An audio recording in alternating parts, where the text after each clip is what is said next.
It's time for another Heritage Montgomery Civil War moment. Our story left off as Confederate General Jubal Early was marching toward Washington in the summer of 1864. Here's Barbara Grunbaum with more. In July of 1864, General Jubal Early was leading Confederate troops through Montgomery County, hoping to take Fort Stevens in Washington, D.C. Their route took them through Monocacy, Gaithersburg, and Rockville. We pick up the story as they approach Silver Spring.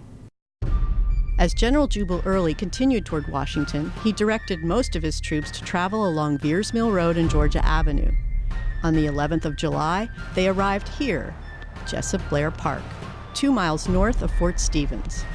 This is where the rebels made their camp for the night. The Blairs, a prominent Silver Spring family, had a number of homes here. The one that belonged to Mary Blair is the only one that remains.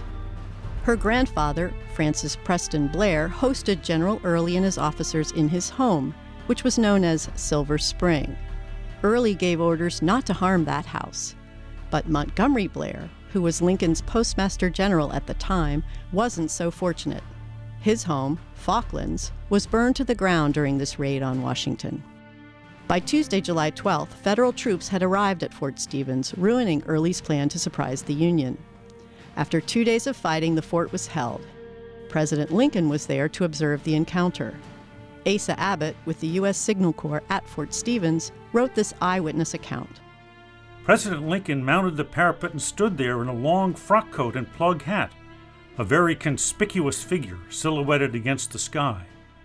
The officers told him that he had better get down, but he did not move or make a reply. Just then a surgeon came and stood on Mr. Lincoln's left. He had not stood there 1/2 a minute before he was shot through the leg.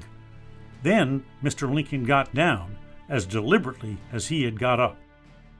Early left his dead and wounded behind.